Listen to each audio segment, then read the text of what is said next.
Asenso Pinoy.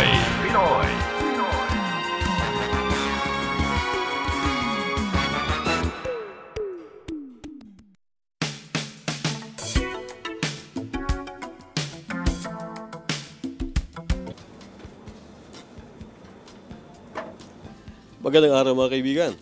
Ilang beses natin na i-feature ang Lin's household products sa ating Asenso Pinoy TV. Pero this time, ang ating kakausapin naman ay isang dealer. At upang malaman natin kung ano ba ang ins and outs ng Lin's dealership. At ang ating panauhin ngayon sa ating feature ay si Donato Don Lumba ng Dao, Pampanga. Maya Paabak, Don. Good morning. Good morning. Don, paano ka napasok sa mundo ng Lin's dealership? Kwento mo nga, paano mo nakilala itong produktong ito? Actually, yung biyanan ko sa Cavite, binigyan ako ng sample na yan nung kami napasyal doon. And then nung kami umuwi at nagamit namin yan, yung mga nakasampay namin ng damit, naamoy na nga yung mga kapitbahay. Tapos humingi sila sa amin ng sample niyan at aming binigyan. Nung maubos yung mga sample nila, naghahanap pa sila ng ganitong product. So, tinawagan kong biyanan ko, tinanong ko kung saan pwedeng makabili nito. At yun nga, nung malaman namin kung paano, yun, tumawag na kami rito sa Lin's.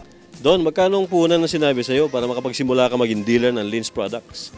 Mababa lang, mga at least 15,000 lang ako yung mag-umpisa. Ikaw nga, isang engineer, no? Bago ka lang sa negosyong ito. Anong naging experience mo? Pero unang i-deal ko ito siyempre, yung mga tao, gusto pa nila na sample muna. Binigyan ko naman sila. Sila na mismong lumalapit sa akin dahil yun nga, maganda yung product.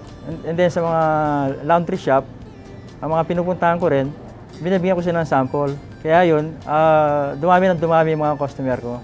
Don, ituro mo naman sa ating mga viewers na gusto rin maging Lin's dealer na pwede nilang matutunan ang mga sekreto kung paano patakbuhin itong dealership ng Lin's. Actually, itong product na the product itself, siya na mismong magsasabi kasi maganda naman talaga . Sa mga sa aking customer, binibigyan ko sila ng sample. Then, pag nagamit na nila, sigurado ako bibili sila ng ganito dahil maganda naman talaga. Sa negosyo to, kailangan din talaga yung sipag at tiyaga.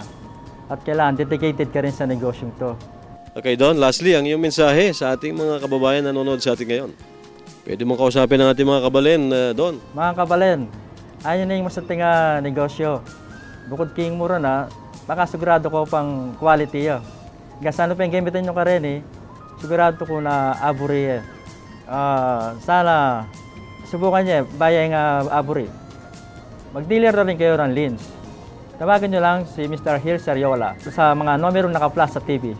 Salamat, Don. Maraming salamat sa yung pag-share sa ating mga viewers ng mga sikreto para sila matuto rin paano maging dealer ng Lin's. At yan po mga kaibigan, isa na namang feature natin sa ating Asenso Pinoy TV. Asenso